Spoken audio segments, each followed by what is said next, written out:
ఈ రోజు పొద్దున పేపర్లో చూసాం. తెలంగాణలోడట ఒక బీఆర్ఎస్ ఎక్స్ ఎమ్మెల్యే ఇంట్లో చిందు విందు అని ఒక పార్టీ చేసుకున్నారట. ఆ పార్టీలో పోలీస్ రేడ్ అయ్యిందట. ఆ రేడ్ అయితే మన ఆంధ్ర రాష్ట్రానికి చెందిన ఏలూరు ఎంపీ పేరేంటి పుట్టా మహేష్ అట. పుట్టా మహేష్ అనేవాడు కూడా ఆ పార్టీలో డ్రగ్స్ తీసుకుంటున్నాడట. డ్రగ్స్ ని ఆ పార్టీని వీళ్ళు రేడ్ చేసినందుకు వీళ్ళందరూ కలిసి పోలీసుల మీద కాల్పులు కూడా జరిపారట. అయినా సరే పోలీసులు వీళ్ళందరినీ అరెస్ట్ చేసి డ్రగ్ టెస్ట్ చేపిస్తే ఈ పుట్టా మహేష్ అనే ఏలూరు ఎంపీ కొకేన్ పాజిటివ్ గా టెస్ట్ అయిందట. అంటే ఈయన డ్రగ్స్ తీసుకున్నట్టుగా పాజిటివ్ రిజల్ట్ వచ్చింది.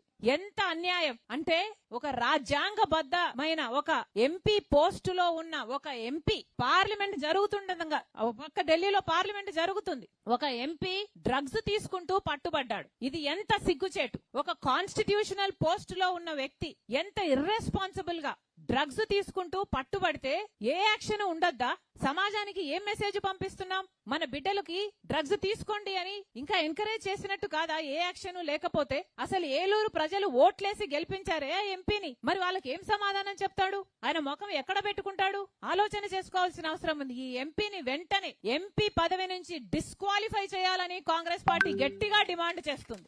అంతేకాదు డ్రగ్స్ అయితే విచ్చలవిడిగా అందుబాటులో ఉన్నాయి. జగన్మోహన్ రెడ్డి గారు ముఖ్యమంత్రిగా ఉండంగా పక్కన విశాఖపట్నం పోర్టుకి కంటైనర్లలో డ్రగ్స్ దిగుమతి అయ్యాయి. చూసాం, మనందరం పేపర్లో చూసి ఆశ్చర్యపోయాం. చంద్రబాబు గారు చెప్పిన మాటేమో డ్రగ్స్ మీద మేము డేగ కన్నుతో పరిశీలన చేస్తాం, డ్రగ్స్ ని పూర్తిగా అరికట్టాం, ఉక్కుపాదం మోపుతాం, డ్రగ్స్ రహిత ఆంధ్ర రాష్ట్రాన్ని చేస్తాం అని పెద్ద పెద్ద మాటలు చెప్పాడు చంద్రబాబు గారు. ఇప్పుడు ముఖ్యమంత్రిగా ఉన్నాడు మరి చంద్రబాబు గారు. మరి ఏం చేసినట్టు?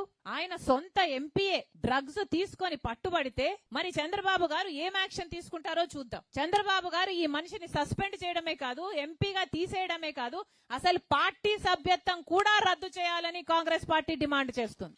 చంద్రబాబు గారిలో ఏ మాత్రం చిత్తశుద్ధి ఉన్నా ప్రజలకు ఒక ఎగ్జాంపుల్ సెట్ చేయాలి, లీడర్లకు ఒక ఎగ్జాంపుల్ సెట్ చేయాలి, యువతకు ఒక ఎగ్జాంపుల్ సెట్ చేయాలి అని ఏ మాత్రం చిత్తశుద్ధి ఉన్నా చంద్రబాబు గారు ఈ మనిషి చేత రాజీనామా చేయించాలి, ఆ పార్టీ నుంచి తీసేయాలని కాంగ్రెస్ పార్టీ డిమాండ్ చేస్తుంది.